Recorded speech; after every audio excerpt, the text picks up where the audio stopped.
السلام علیکم ورحمۃ اللہ وبرکاتہ۔ کیا آپ نے کبھی دل سے دعا مانگی ہو اور انتظار کیا ہو کہ اللہ تعالیٰ اسے کب قبول فرمائے؟ کبھی رات کی تنہائی میں آنکھوں سے آنسو بہے ہوں اور کبھی کسی پریشانی نے دل کو گھیر لیا ہو اور کبھی رزق، صحت، اولاد یا کسی جائز خواہش کے لیے ہاتھ اٹھائے ہوں، تو آج میں آپ کو وہ مبارک گھڑیاں بتانے جا رہی ہوں جن کے بارے میں حدیث میں خوشخبری دی گئی ہے۔ ان اوقات میں مانگی جانے والی دعائیں رد نہیں ہوتی۔ سب سے پہلے ایک بات یاد رکھیں، اللہ تعالیٰ اپنے بندوں کی دعائیں سنتا ہے۔ وہ ہمارے دلوں کی ہر بات جانتا ہے، لیکن کچھ خاص اوقات ایسے ہیں جن میں دعا کی قبولیت کی امید اور بھی بڑھ جاتی ہے۔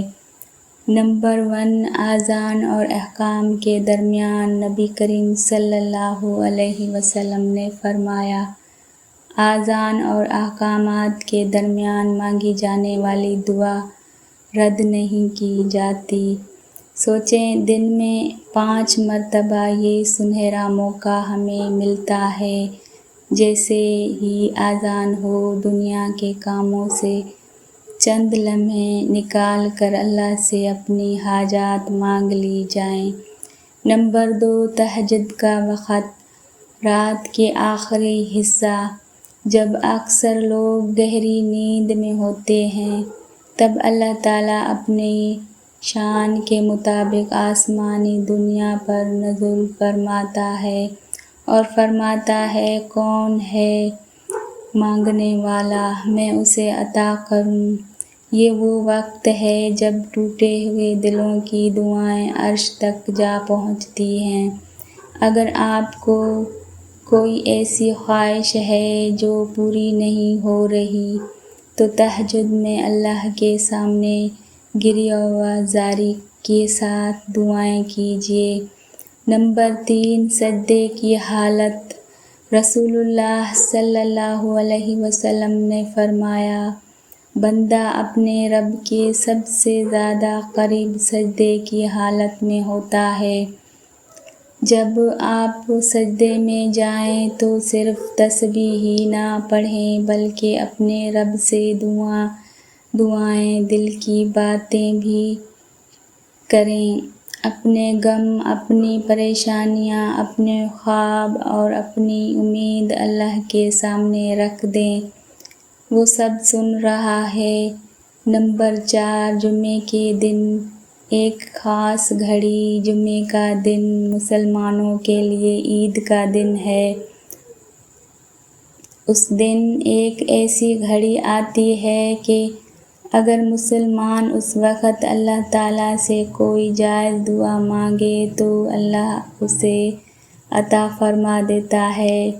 علماء کے مطابق یہ وقت اکثر عصر کے بعد سے مغرب تک درمیان ہوتا ہے، اس لیے جمعے کے دن خاص طور پر دعاؤں کا اہتمام کیجیے۔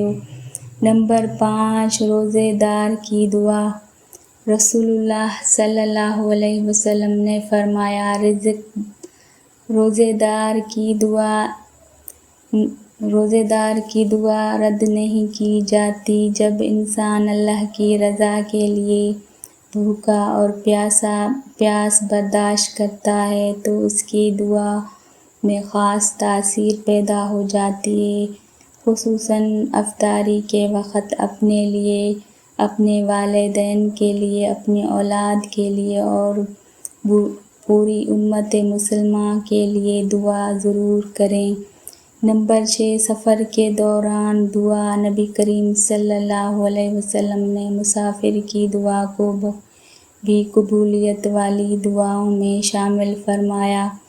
جب آپ کسی سفر پر نکلیں، چاہے چھوٹا سفر ہو یا بڑا، اللہ تعالیٰ سے خوب دعائیں مانگیں۔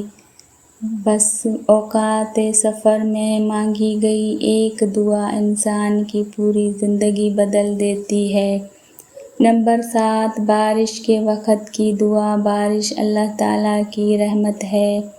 حدیث میں آتا ہے بارش کے وقت دعا رد نہیں ہوتی۔